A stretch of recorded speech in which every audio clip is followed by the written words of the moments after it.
ورحمة الله وبركاته.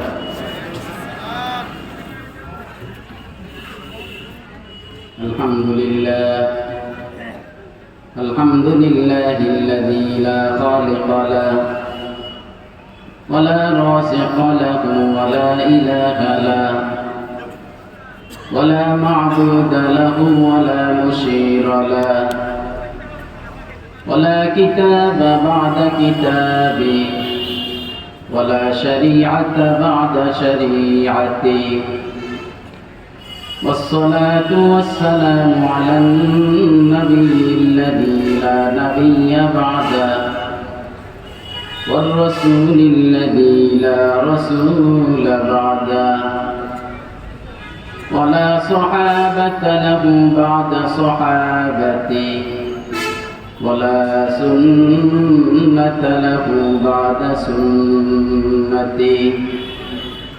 أما بعد فأعوذ بالله من الشيطان الرجيم.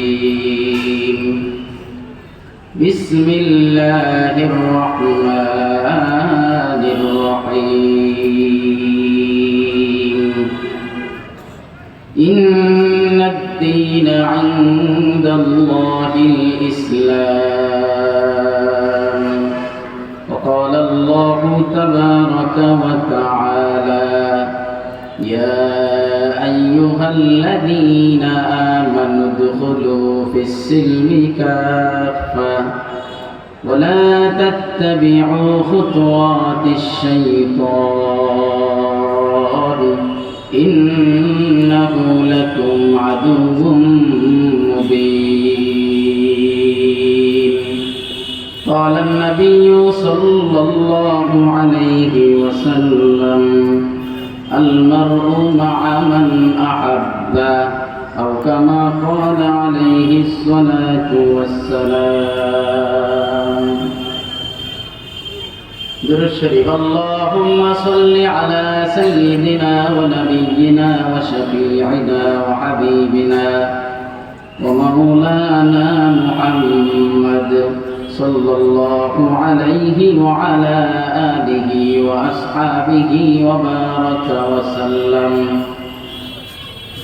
বৃহত্তর চোয়ারা আল ইসলাম যুব সংঘের উদ্যোগে আয়োজিত অধ্যকার তাফসীর কোরআন মাহফিলের মুহতারাম সদরে জলসা, শ্রদ্ধেয় সভাপতি, প্রধান অতিথি, প্রধান আলোচক, বিশেষ আলোচকবৃন্দ, মাহফিলের পরিচালক ও ইন্তেজামিয়া কমিটি সহ দিগার উলামায়ে কেরাম, দিনদরদি মুসলিম ভাইয়েরা, পর্দার অন্তরালে অবস্থানরত অবলা সরলা জাকেরা শাকেরা, শ্রদ্ধেয়া মা বোনেরা, আল্লাহ পাক রব্বুল আলামিন অত্যন্ত অনুগ্রহ করে তাফসীরুল কোরআন মাহফিলে আসার, বসার, আলোচনা করবার, শুনবার তৌফিক দান করেছেন। এর জন্য আল্লাহ পাকের দরবারে শুকরিয়া আদায় করি, আলহামদুলিল্লাহ। বিশ্ব মানবতার মুক্তির দূত জনাবে মুহাম্মদুর রাসূলুল্লাহ সাল্লাল্লাহু আলাইহি ওয়াসাল্লামের প্রতি আগেও দুরূদ শরীফ পাঠ করেছি, এখনো পাঠ করি। সবাই পড়ে নেই সাল্লাল্লাহু আলাইহি ওয়াসাল্লাম।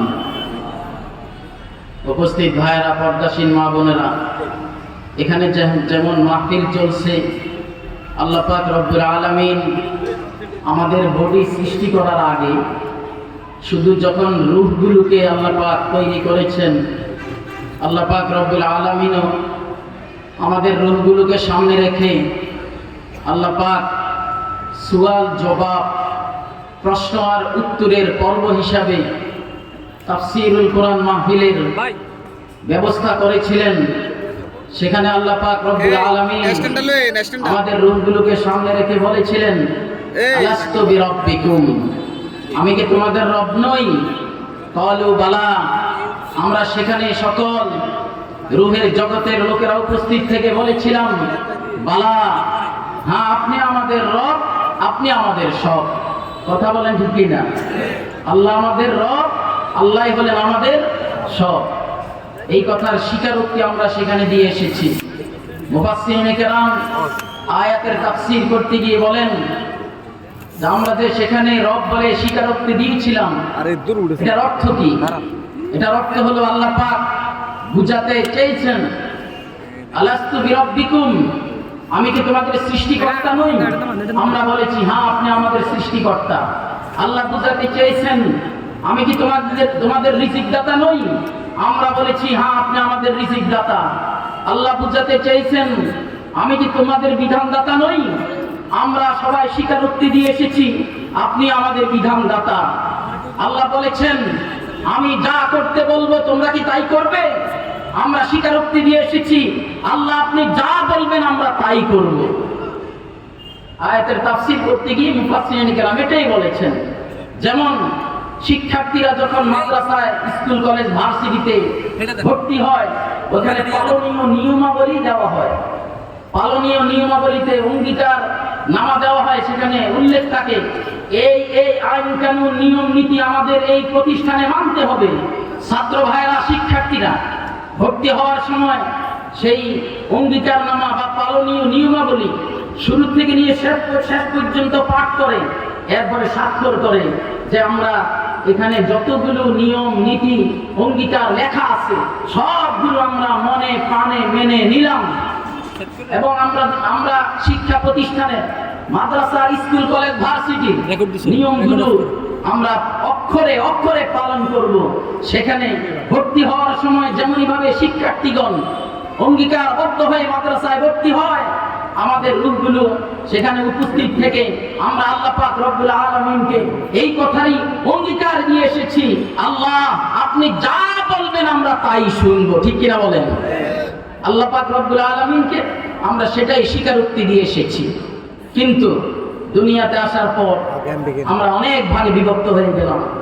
আমরা কেউ আল্লাহ পাকের উপাসনা করা বাদ দিয়ে আমরা সূর্যের পূজা করতে শুরু করলাম। আমরা কেউ আল্লাহ পাকের উপাসনা করা বাদ দিয়ে মূর্তির পূজা শুরু করলাম। আজকাল তো পীরের পূজাও করে, আবার নেতার পূজাও করে, বিভিন্ন কিছুর পূজা করে আল্লাহ পাকের আইন বাদ দিয়ে। ঠিক না ঠিক? কেউ পীরের পূজা করে, কেউ নেতার পূজা করে, কেউ মূর্তির পূজা করে, কেউ সূর্যের পূজা করে। তার মানে বুঝাতে চেয়েছিল যে আল্লাহ পাকের সাথে যে অঙ্গীকার করে এসেছে দুনিয়াতে আসার পর সেই অঙ্গীকার ভঙ্গ করেছে। ঠিক না ঠিক? এর জন্য আমাদের সকল ধরনের পূজা বাদ দিতে হবে, একমাত্র আল্লাহ পাকের উপাসনা করতে হবে। সবাই রাজি আছি তো ইনশাআল্লাহ? আমার ভাইরা, আমি একটা কবিতা আবৃত্তি করেছি, রচনা করেছি। সেই রূহের জগতে আমরা আল্লাহ পাকের কাছে ওয়াদাবদ্ধ হয়েছি, দুনিয়াতে আসার পর আমরা কি হয়ে গেছি এটা সম্পর্কে একটা কবিতা আমি নিজেই রচনা করেছি, আপনাদেরকে শোনাবো। শোনাতে শোনাতে ইনশাআল্লাহ আমাদের আলোচক চলে আসবেন, আমরা মনোযোগ সহকারে শুনি। আল্লাহ তাআলা সবক দিলেন রূহের জগতে, আল্লাহ তাআলা সবক দিলেন রূহের জগতে, আমি সবার প্রভু তরে সকল জায়গাতে। ঠিক না? রূহের জগতে কে সবক দিলেন ভাই? আল্লাহ পাক সবক দিলেন। আল্লাহ তাআলা সবক দিলেন রূহের জগতে, আমি সবার প্রভু তরে সকল জায়গাতে। আমরা সবাই মেনে নিলাম তারই দরবারে, আমরা সবাই মেনে নিলাম তারই দরবারে, পরীক্ষা স্বরূপ প্রেরিত হলাম পৃথিবীর মাঝারে। ঠিক না? সেখানে আল্লাহ পাকের দরবারে আমরা মেনে নিয়েছি যে আল্লাহ আপনি আমাদের রব, আপনি আমাদের সব, আপনার উপাসনাই আমরা করব। কোন নেতা, কোন পীরের, কোন মূর্তির, কোন সূর্যের আমরা পূজা করব না, একমাত্র আপনারই উপাসনা করব। এই কথাটা আমরা সেখানে মেনে নিয়েছি, স্বীকারোক্তি দিয়েছি, অঙ্গীকার করেছি। ঠিক কিনা বলেন? দুনিয়াতে আমরা হলাম কত দলে দলে, দুনিয়াতে আমরা হলাম কত দলে দলে, অগ্নি পূজা, মূর্তি পূজা অনেক মহলে। ঠিক কিনা? অগ্নি পূজা, মূর্তি পূজা অনেক মহলে। কত নাস্তিক, কত মুরতাদ করে চক্রান্ত, কত নাস্তিক, কত মুরতাদ করে চক্রান্ত, সাদা সিধে লোকেরা হচ্ছে বিভ্রান্ত, সাদা সিধে লোকেরা হচ্ছে বিভ্রান্ত। সমাজ সমাজে বসবাস করে মুসলিম নামধারী, সমাজে বসবাস করে মুসলিম নামধারী, কোন মতে ইসলাম মানে করে বাড়াবাড়ি, ঠিক কিনা? কোন মতে ইসলাম মানে করে বাড়াবাড়ি।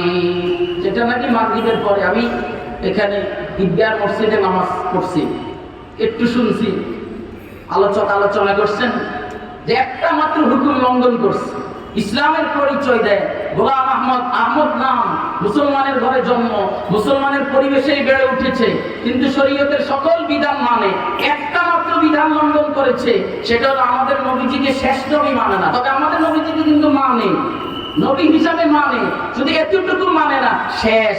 বলেন কোনটা মানে না? তাহলে নবী মানে কি মানে না? শেষ নবী মানে না। তাই এতটুকু না মানার কারণে তারা কি মুসলিম না কাফের? ইসলাম থেকে সরে গেছে। আমাদের মাঝেও আমরা দেখা যায় অনেকে মুসলমান নামে পরিচয় দেয়, নিজেও মুসলিম, বাবাও মুসলিম, মাও মুসলিম, আশপাশের লোকের সবাই মুসলিম, পারিবারিক জীবনে মুসলিম হিসাবে পরিচয়, আইডি কার্ডে মুসলিম হিসাবে পরিচিতি লাভ করি, কিন্তু দেখা যায় কোনো মতে ইসলাম মানে। কিন্তু আয়াত পড়েছিলাম, আমি আয়াত শুনছি, ইয়া আইয়ুহাল্লাযীনা আমানু দুখুলু ফিস-সিলমি কাফা। পড়েন না? আমরা ইসলাম ধর্মে পরিপূর্ণভাবে ঢুকে যাই। মশারি দিয়ে মেসাল দিছে, দৃষ্টান্ত দিছে না? মশারি দিয়ে দৃষ্টান্ত দিছে। তাহলে একটা হাত বের করে রাখলে মশা কামড়াবে, তাহলে পুরা বডি মশারের ভিতরে, একটা হাত ভাই বাহিরে। এটা যেমন আমি ইসলামের সবগুলো মেনে নিলাম, একটা মানলাম না, সেটাও তেমন। কথা বলেন ঠিক কিনা আমার ভাই? এটাই বুঝাচ্ছি। সমাজে বসবাস করে মুসলিম নামধারী, কোন মতে ইসলাম মানে করে বাড়াবাড়ি। আমরা আলেম ওলামারা যখন বলি পরিপূর্ণ ইসলাম মানতে হবে, এটা আল্লাহ পাকের হুকুম, আরে মোল্লাদের খাইয়ার কোনো কাম নাই, কোনো মতে চললেই তো হয়, আছে না নাই? কোনো মতে চললেই তো হয়, মোল্লাদের খাইয়ার কোনো কাম নাই, কোনো মতে চললে হবে। পরিপূর্ণভাবে ইসলাম মানতে হবে। পরিপূর্ণ ইসলাম কিভাবে মানবো? তিনটা বিষয় সামনে রাখবো। কয়টা বিষয় ভাই? সবাই আমার সাথে বলেন, পরিপূর্ণ ইসলাম মানার জন্য কয়টা বিষয় সামনে রাখবো? তিনটা বিষয়। তার মানে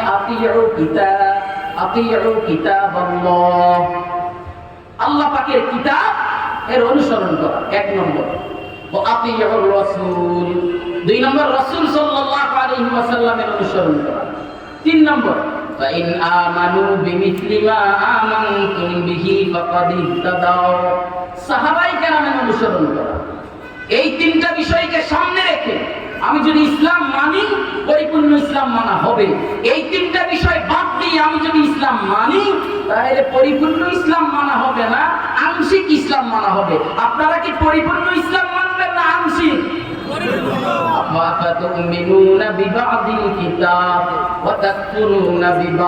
আল্লাহ বলেন পরিপূর্ণ ইসলাম মানো, আর তোমাদের কি হয়ে গেল?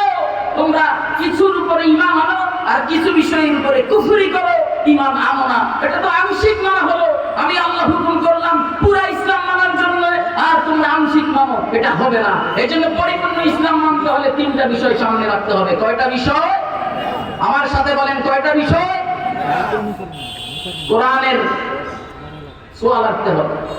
ওয়াতিউ কিতাবাল্লাহ, কোরআনের নীতি অনুযায়ী, রাসূল করিম সাল্লাল্লাহু আলাইহি ওয়াসাল্লামের আদর্শ মোতাবেক, সাহাবাওয়ালা নমুনায় যেই পথ, যেই মত, যেই দল চলবে, সেই পথ, সেই মত, সেই দলে হলে পরিপূর্ণ ইসলামের অধিকারী, ঠিক কিনা বলেন? পক্ষান্তরে কোরআনের নীতি বাদ দিয়ে, রাসূল করিম সাল্লাল্লাহু আলাইহি ওয়াসাল্লামের আদর্শ বাদ দিয়ে, সাহাবায়ে কেরামের নমুনা বাদ দিয়ে যেই পথ, যেই মত, যেই দল চলবে, তারা যত ইসলামের দাবি করুক না কেন, তারা যত ইসলামের পরিবেশে বেড়ে উঠুক না কেন, ইসলামের দলের নাম দিয়ে ব্যবহার করুক না কেন, তারা আসলে ইসলামী দল নয়, তারা ভ্রান্ত দল, ঠিক কিনা বলেন? তাহলে কয়টা বিষয় সামনে রাখতে হবে বলেন? এক নম্বর, কিতাবুল্লাহ, কোরআনের নীতিকে সামনে রাখতে হবে। 2 নম্বর রাসূল করিম সাল্লাল্লাহু আলাইহি ওয়াসাল্লামের আদর্শ। 3 নম্বর সাহাবায়ে কেরামের আদর্শ। তিনটা কোরআন দ্বারা প্রমাণিত। আতিউল্লাহ, আতিউ কিতাবাল্লাহ, আল্লাহর কিতাবের অনুসরণ করো। ওয়া আতিউর রাসূল, রাসূলের অনুসরণ করো, রাসূলের সুন্নাত মানো। এই আয়াতে কারিমার মধ্যে আল্লাহর কিতাব এবং রাসূলের অনুসরণ করতে বলা হয়েছে। অন্য আয়াতে সূরা বাকারার অন্য আয়াতে বলেন ফা ইন আমানু বিমিসলি মা আমানতুম বিহি ফাকাদ ইহতাদাও। সাহাবায়ে কেরামের মতো ঈমানদার হও, সাহাবায়ে কেরামের মতো আদর্শবান হও।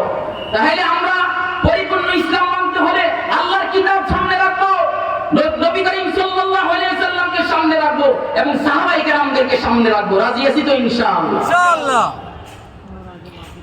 সাহাবায়ে কেরাম কেমন মহান ছিলেন, তাদের শান আর মান, তাদের মর্যাদা নিয়ে আল্লাহ পাক রব্বুল আলামিন বলেন ইয়াউমা লা ইউযিল্লাহুন নাবিয়্যা ওয়াল্লাযীনা আমানু মা। কাল কিয়ামতের ময়দানে নবী আলাইহিস সালাতু ওয়াস সালাম এবং নবী আলাইহিস সালাতু ওয়াস সালামের হাতে বায়াত হয়ে যেই সকল সাহাবায়ে কেরাম ঈমান এনে সোনার মানুষে পরিণত হয়েছেন, আল্লাহ পাক ঘোষণা দিচ্ছেন আমি আল্লাহ কিয়ামতের দিন তাদেরকে অপদস্থ করব না। সুবহানাল্লাহ। নবীর হাতে মুসলমান হওয়ার কারণে আল্লাহ পাক রব্বুল আলামিন এমন সার্টিফিকেট আর সনদ দিচ্ছেন যে কাল কিয়ামতের ময়দানে নবীজিকে যেমনই ভাবে আল্লাহ অপদস্থ করবেন না, সাহাবায়ে কেরামদেরকে অপদস্থ করবেন না। এর জন্য আল্লাহর কিতাবকেও সামনে রাখবো, নবীজিকেও সামনে রাখবো, সাহাবীদেরকেও সামনে রাখবো। এই 3 বিষয়কে সামনে রেখে যেই পথ, যেই মত, যেই দল সামনে চলবে আমরা সেই মতের সাথে, সেই পথের সাথে, সেই দলের সাথে আমরা আছি। আপনারা আছেন তো সবাই? আল্লাহ আমাদেরকে আমল করার তৌফিক দান করেন। সমাজে বসবাস করে মুসলিম নামধারী, কোন মতে ইসলাম মানে করে বাড়াবাড়ি। কোরআন সুন্নাহর পরোয়া নাই, চলে নিসমতে। কোরআন সুন্নাহর পরোয়া নাই, চলে নেতার মতে। ভ্রান্ত পথে ভ্রান্ত দলে ভেসে যায় স্রোতে, ভ্রান্ত পথে ভ্রান্ত দলে ভেসে যায় স্রোতে। হাতে গোনা কিছু মানুষ হকের উপর চলে, আপন পর বিরোধী হয় কৌশলে, ঠিক কিনা? হাতে গোনা কিছু মানুষ হকের উপর চলে, আপন পর বিরোধী হয় কৌশলে। হকের উপর থাকতে হবে ধৈর্যের সাথে, হকের উপর থাকতে হবে ধৈর্যের সাথে। রাজা বাদশা বিরোধী হোক না তাতে, ঠিক কিনা? রাজা বাদশা বিরোধী হোক না তাতে। প্রয়োজনে করতে হবে যুদ্ধ জেহাদ, প্রয়োজনে করতে হবে যুদ্ধ জেহাদ। চুরমার হয়ে যাক বাতিলের ফাঁদ, চুরমার হয়ে যাক বাতিলের ফাঁদ। হয়তোবা হয়ে যাবে ইসলামী হুকুমত, হয়তোবা হয়ে যাবে ইসলামী খেলাফত। নয়তো ভাগ্যে আছে মৃত্যু ও শাহাদাত, ঠিক কিনা? হয়তোবা হয়ে যাবে ইসলামী হুকুমত, হয়তোবা হয়ে যাবে ইসলামী খেলাফত। নয়তো ভাগ্যে আছে মৃত্যু ও শাহাদাত। হায়াত হলো সীমিত, মৃত্যু অবধারিত। হায়াত হলো সীমিত, মৃত্যু অবধারিত। তবু কেন থাকি মোরা দুনিয়া নিয়ে ব্যস্ত, তবু কেন থাকি মোরা দুনিয়া নিয়ে ব্যস্ত। কবর হাসর নসরে কেমনে হবে পার, কবর হাসর নসরে কেমনে হবে পার। বাঁচার জন্য হও রে শিরিক মুক্ত ঈমানদার, ঠিক কিনা? শিরিক মুক্ত ঈমান লাগবে। আমি ঈমানদার দাবি করি, কিন্তু আমার ঈমানটা শিরিক যুক্ত, আল্লাহ পাকের আদালতে বাঁচা যাবে না। আমাদের নবীকে এবং পূর্বেকার সকল নবীদেরকে আল্লাহ পাক রব্বুল আলামিন খেতাব করে বলেন লাইন আশরাকতা লা ইয়াহবাতান্না আমালুক ওয়া লা তাকুনান্না মিনাল খাসিরিন। বন্ধু, আপনিও যদি আমার সাথে শিরিক করেন, লাইন আশরাকতা লা ইয়াহবাতান্না আমালুক, আপনার অতীতের সকল ঈমান, সকল আমল, সকল ইবাদত শেষ হয়ে যাবে, নষ্ট হয়ে যাবে, ধ্বংস হয়ে যাবে। ওয়ালা তাকুনান্না মিনাল খাসিরিন, আপনি ক্ষতিগ্রস্তদের অন্তর্ভুক্ত হবেন, আপনি জাহান্নামের অধিকারী হয়ে যাবেন। নবীজিকে আল্লাহ পাক রব্বুল আলামিন এই কথাটা বলছেন। আমার ভাই, আমরা যারা বিবাহ করেছি আমরা ভালো বুঝবো। আপনি বাড়িতে গেলেন, গিয়ে দেখেন আপনার স্ত্রীর সাথে আরেকটা শুয়ে রয়েছে, মানবেন? আরে কথা বলেন না কেন? আপনার স্ত্রীর সাথে আরেকটা লোক শুয়ে আছে, আপনি মানবেন? আপনার একক স্ত্রীর সাথে যৌবিক চাহিদা পূরণের ক্ষেত্রে আপনি একক অধিকার রাখেন, সেখানে যদি আরেকজন শরীক হয়ে যায়, এটা যেভাবে আপনি মানেন না, আল্লাহ পাকে ইবাদত বন্দেগীর মধ্যে অন্য কাউকে শরীক করলে আল্লাহ মানবেন না। ঠিক কিনা বলেন? আল্লাহ পাক মানবেন না। আজকে আমাদের সমাজে দেখা যায় আল্লাহ অর্ডার করছেন, وَإِذْ بَوَّأْنَا لِإِبْرَاهِيمَ مَكَانَ الْبَيْتِ أَلَّا تُشْرِكْ بِي شَيْئًا। আল্লাহ বলেন, হে আমার বন্ধু, আপনি স্মরণ করুন, যখন আমি ইব্রাহিম খলিলুল্লাহ আলাইহিস সালাতু ওয়াস সালামকে বাইতুল্লাহ যখন নূহ নবীর আমলে প্লাবন হওয়ার কারণে নিমজ্জিত হয়ে গেল, লোকেরা খুঁজে পাচ্ছে না বাইতুল্লাহ কোথায়, তখন আল্লাহ পাক রব্বুল আলামিন ইব্রাহিম খলিলুল্লাহ আলাইহিস সালাতু ওয়াস সালামকে বাইতুল্লাহর জায়গা দেখিয়ে দিয়েছেন, নির্ধারণ করেছেন যে এখানেই বাইতুল্লাহ আছে, মাটির নিচে চাপা পড়ে আছে, পুনর্নির্মাণ আপনি করুন। পুনর্নির্মাণ করার পরে আল্লাহ পাক রব্বুল আলামিন অর্ডার করতেছেন, আল্লাহ তুশরিক বি শাইআ, আমার সাথে শিরিক করবেন না। কোন মুফাসসিরিন কেরাম বলেন, লা তুশরিক বি শাইআ মানে আয় লা তুশরিক বিবাইতি শাইআ, আমার বাইতুল্লাহর সাথে, আমার বাইতুল্লাহর তোয়াফের সাথে অন্য কিছুর তোয়াফকে শরীক করবেন না। আপনাদেরকে জিজ্ঞাসা করি, যারা হাজী সাহেব হজ করতে গিয়েছেন, বাইতুল্লাহর তোয়াফ আমরা করেছি, আপনারা করেছে হাজী সাহেবগণ, কিন্তু যখন বাইতুল্লাহর কাজ সমাধা হয়ে গেল, হজের কাজ সমাধা হয়ে গেল, আমরা মসজিদে নববীতে গেছি, মদিনাতে গিয়েছি, বুকে হাত দিয়ে বলুন তো, আমরা কি মসজিদে নববীর তোয়াফ করেছি? কথা বলেন না কেন? নবীজির মসজিদের তোয়াফ করেছি? করি নাই। কিন্তু আমাদের কি হয়ে গেল, আমাদের নামদারি খাজা বাবারা আমাদেরকে আহ্বান করে, আমরা সেখানে গিয়ে বাবার মাজার, বাবার বাড়ি, বাবার কবর আমরা তোয়াফ করি। আছে না নাই? আপনারা এত আস্তে আস্তে কথা বলেন কেন? আছে না নাই? যেখানে আল্লাহ পাক বলেন একমাত্র তোয়াফের হকদার আমার ঘর বাইতুল্লাহ, এই বাইতুল্লাহ ছাড়া অন্য কোনো ঘরের তোয়াফ করা যাবে না। আজকে দেখা যায় আমাদেরকে আহ্বান করতেছে, আমরা খাজা বাবার দরবারে গিয়ে বাবার মাজার, বাবার বাড়ি আমরা তোয়াফ করি। এখানে তো আমরা শরীয়তের বিধান লঙ্ঘন করেছি। কোনো মতে দিন মানলাম, নিজেদের মন মতো দিন মানলাম, পীর পূজা করলাম, পীর আমাদেরকে বলে দিল এইভাবে চলার জন্য, এইভাবে চললাম। যারা হজ করতে গিয়েছেন, আপনারা কি নবীজির রওজার ধারে টাকা দান করেছেন? সেজদা করেছেন? তো বাবার দরবারে গিয়ে কেন করেন? কেন বাবার দরবারে টাকা দেন? কেন বাবার দরবারে গিয়ে সেজদা করেন? এই জন্য এগুলো করা যাবে না। বলতেছিলাম শিরিক, শিরিক মুক্ত ঈমান লাগে, এগুলো শিরিক। বাইতুল্লাহ ছাড়া অন্য কোনো ঘরের তোয়াফ করলে শিরিক, আল্লাহ ছাড়া কারো নামে মানত করলে শিরিক, আল্লাহ ছাড়া কাউকে ইবাদতের নিয়তে সিজদা করলে শিরিক, আল্লাহ ছাড়া অন্য কারো কে ক্ষমতার মালিক মনে করলে শিরিক, জনগণের ক্ষমতার উৎস এই কথা মনে করলে শিরিক। একমাত্র ক্ষমতার উৎস কে বলেন? আল্লাহ। তো সর্বক্ষেত্রে আমাদেরকে শিরিক মুক্ত ঈমান লাগবে, এই কথাটাই বলতেছে। কবর হাসর নসরে কেমনে হবে পার, কবর হাসর নসরে কেমনে হবে পার, বাঁচার জন্য হরে শিরিক মুক্ত ঈমানদার। সুন্নত মতে জীবন গড় নবীর সুপারিশ পেতে, সুন্নত মতো জীবন গড় নবীর সুপারিশ পেতে, কাউসারের সুদা পান করতে চলো শুদ্ধ পথে, কাউসারের সুদা পান করতে হক পথে, কাউসারের সুদা পান করতে চলো শুদ্ধ পথে, চলো হক পথে। মহাসুখে থাকার লাগি ঈমান আমলে হও ব্যস্ত, মহাসুখে সুখে থাকার লাগি ঈমান আমলে হও ব্যস্ত, খোদার দিদারে দূর হবে সব ধরনের বিরক্ত, ঠিক কিনা? আল্লাহ বলেন, আল্লাহ কি বলেন? কুল ইন্নামা আনা বাশারুম মিসলুকুম ইউহা ইলাইয়া আন্নামা ইলাহুকুম ইলাহুন ওয়াহিদ ফামান কানা ইয়ারজু লিকাআ রাব্বিহ ফালইআমাল আমালান সালিহান ওয়ালা ইউশরিক বিইবাদাতি রাব্বিহ আহাদা।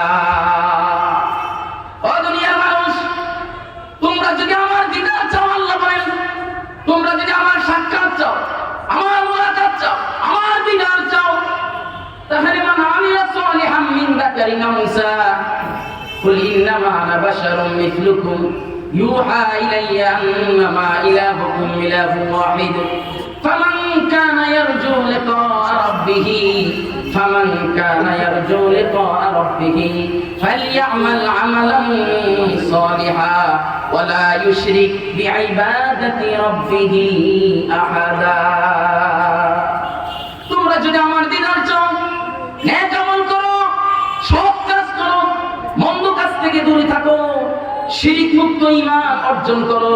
শিরিক যুক্ত ঈমান অর্জন করলে, মন্দ কাজ করলে, খারাপ কাজ করলে আমার দিদারে তোমরা কোন ব্যক্তি ভাগ্যবান অর্জন করতে পারবা না, ভাগ্য হতে পারবা।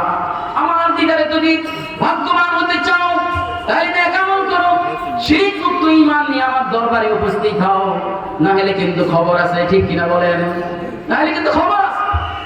এজন্য নেক আমল করতে হবে ভাই। নাম দেওয়া হয়েছে তাফসীরুল কোরআন মাহফিল। অনেকগুলো কথা বলে ফেলেছি। কতক্ষণ আসবো হুজুরে?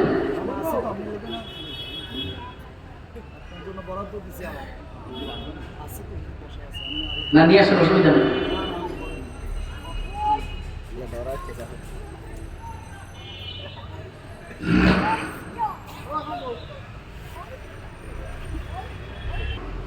নেক আমল করলে, শিরিক মুক্ত ঈমান নিয়ে গেলে আল্লাহ তাআলার দরবারে গিয়ে আমরা আল্লাহ তাআলার দিদার নসিব করতে পারবো ইনশাআল্লাহ। আমাদের ভাগ্য খুলে যাবে নেক আমল করে। নেক আমল কি? আমি যদি কোরআনকে জিজ্ঞাসা করি নেক আমল কি, তো কোরআন বলবে আকিমুস সালাতা ওয়া আতুজ যাকাতা ওয়ারকাউ মা'আর রাকিঈন। কোরআনকে যদি জিজ্ঞাসা করে নেক আমল কি, কোরআন বলবে আমাকে সালাত করো, আকিমুস সালাত, নামাজ কায়েম করো, যাকাত আদায় করো। নামাজ কায়েম করার জন্য আবার পবিত্রতা অর্জন করা লাগবে। ইয়া আইয়ুহাল্লাযীনা আমানু ইযা কুমতুম মিনাস সালাতি ফাগসিলু ওয়ুজুহাকুম ওয়া আইদিয়াকুম ইলাল মারাফিকি ওয়ামসাহু বিরুউসিকুম। পবিত্রতা অর্জন করো, বাহ্যিক পবিত্রতা। আত্মার পবিত্রতা অর্জন করো। আত্মা থেকে শিরক বের করে দাও, আত্মা থেকে হিংসা বের করে দাও, আত্মা থেকে সব ধরনের নোংরামি আকীদা বের করে দাও। সাহাবাওয়ালা নমুনা ঢুকাও, নবীজির আদর্শ ঢুকাও, কোরআনের নীতিমালা অন্তরের ভিতরে ঢুকাও, আত্মাকে পরিষ্কার করো। ওই ব্যক্তি সফল কাম, যে ব্যক্তি পবিত্রতা অর্জন করলো, যার আত্মা পবিত্র হলো, যার বাহ্যিক অঙ্গ প্রত্যঙ্গ পবিত্র হলো, নামাজের জন্য ওযু করে পবিত্রতা অর্জন করলো, আত্মাকে পবিত্র বানাইলো, শিরক থেকে পবিত্র বানাইলো, আকীদা মন্দ আকীদা থেকে পবিত্র বানাইলো, আত্মার ভিতরে নবীর প্রতি শ্রদ্ধা, সাহাবায়ে কেরামের প্রতি শ্রদ্ধা আত্মার ভিতরে ঢুকালো, কোরআনের নীতিকে আত্মার ভিতরে ঢুকালো। সেই আত্মাই হলো পূর্ণ পবিত্র। পাশাপাশি পবিত্রতা অর্জন করে নামাজ কায়েম করার জন্য চেষ্টা করলো, সেটাই হলো পবিত্র। আল্লাহ পাক রব্বুল আলামিন আমাদেরকে পবিত্রতা অর্জন করার তৌফিক দান করেন।